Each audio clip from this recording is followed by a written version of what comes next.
Well, Hunter Biden's plea deal collapses yesterday as he ends up pleading not guilty to tax evasion. The judge balking at the immunity that his team wanted for everything, as it was revealed that he is, in fact, under federal investigation for possible violations of acting as a foreign agent. Judge Mary Ellen Noriega is also telling the first son to look for a job, not possess any weapons, avoid drugs and alcohol, and submit to drug testing before his hearing on August 25th or face jail. Joining me right now is New York Congresswoman Elise Stefanik. She's the House Republican chairwoman and a member of the House Armed Services, Education, and Intelligence Committees. Congresswoman, it's great to see you this morning. Thanks so much for being here.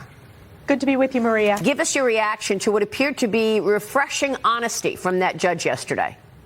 Well, it was refreshing honesty from the judge, but let's take a step back, Maria, what's happened in the past 48 hours. Lawyers for Hunter Biden pretended to be Ways and Means Republican staffers and demanded that the IRS whistleblower testimony be taken off the docket. Because of this judge, she was paying very close attention. She was able to find out that they were pretending, and I believe that is worthy of being disbarred. The fact that these lawyers would pretend to be Republican staffers to try to hide that information from her. She was correct to demand a response from the Hunter Biden lawyers, but she was also correct to find that sweetheart immunity plea deal slipped into this agreement, giving Hunter Biden a sweetheart deal, whereas every other American has to live by a totally different set of rules. This would have protected Hunter Biden from any future prosecutions of the multiple federal crimes that he has committed. That's unacceptable and it's un-American. So I credit this judge for her decision. So just walk us through this. So in other words, Hunter Biden's lawyers walked in there thinking that once he pleads guilty to tax evasion, he would be immune from anything else, including all the money he's taken in from foreign adversaries and foreign nationals. That is correct, That's Maria. Unbelievable. What arrogance to walk in and expect that kind of immunity. It's arrogance, and it is living by a different set of rules if your last name is Biden, and it's fundamentally un-American.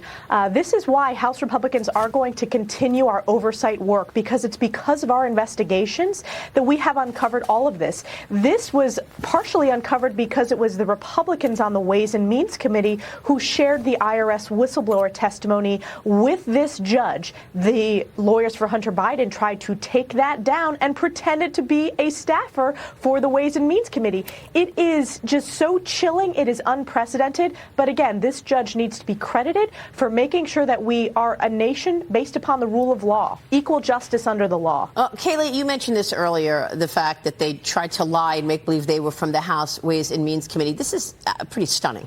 Have you ever seen anything like this? It is stunning. And Congresswoman, we know ultimately that the Hunter Biden story is a Joe Biden story. And now you have the White House changing its language in an effort to distance the president from his son's foreign business dealings. Now, some Republicans in the House have floated a potential impeachment inquiry into Joe Biden over this issue. Is that something that you would support?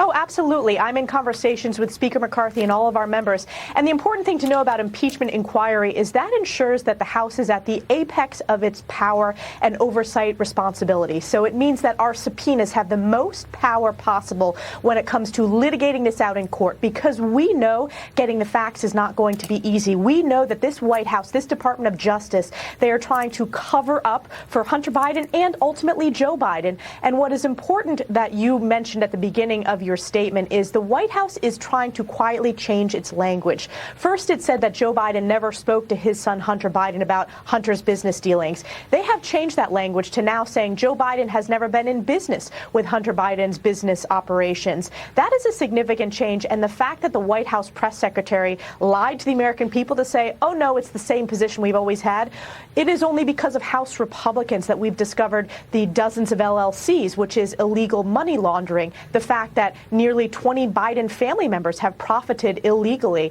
I believe that the American people are smart. They understand that the big guy is Joe Biden, but having that impeachment inquiry allows us to get all the facts and have the most constitutionally recognized power from the House of Representatives. Well, with all due respect, Congresswoman, how many more facts do you need? I mean, you and Committee Chairman Jim Jordan, James Comer, Jason Smith sent the letter to the White House demanding answers on the White House shifting the message on the president's role in Hunter's business. But we already have bank records. We have a witness testimony. A lot of people are saying, if you're going to impeach, get moving already.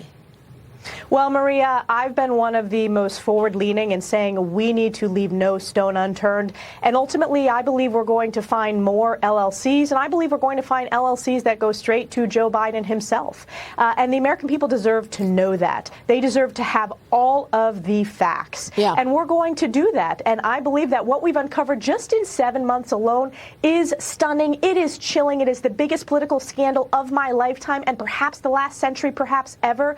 But I want to make sure that we have all the evidence possible. The American people deserve nothing less, especially, especially as we're seeing Joe Biden, his weak policies, but they need to understand the level of corruption that it goes straight to the top. Yeah, I mean, without the Republicans in charge, American people would have no idea of any of this. You've done an excellent job in terms of getting to the nuggets of information. Press Secretary Karine Jean-Pierre reacted to all of this yesterday. Here's what she said. Watch. So I just want to clear this up once and for all. The president has previously said that he has never discussed overseas business dealings with his son, but the White House now says that the president has never been in business with his son. So why the updated language? Which statement is true? Or is this semantics and they're both true? As I stated on Monday, when I was asked this question multiple times, nothing has changed. Nothing has changed on this. Nothing has changed on this. And so could ask me a million different ways on this question. Nothing has changed. Nothing has changed, Congresswoman. What do you want to say? Not only is that factually inaccurate, but it's condescending to the American people. The American people are smart. They know that the White House is trying to cover their tracks. They know that they're having to change their position because we've shown evidence that Joe Biden has spoken to Hunter Biden about his overseas business dealings. And what's worse, he did so, and I believe was intimately involved when he was the sitting vice president. And now he's involved in forcing the Department of Justice to cover up and protect the Biden family, to protect them from the rule of law and prosecution.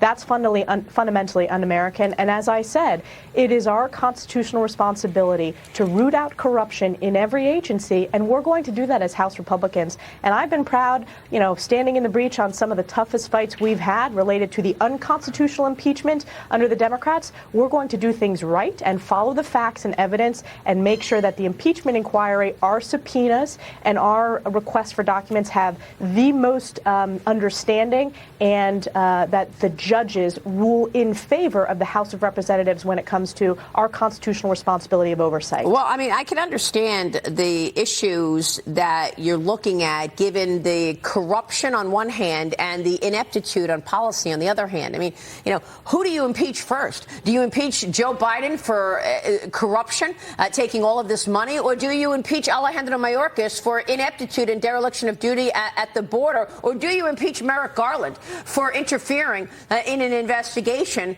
and lying under oath? I mean, you've got lots of choices here, and I didn't even mention Janet Yellen telling us inflation was transitory, and the Energy Secretary Granholm not really knowing how much energy and oil we need.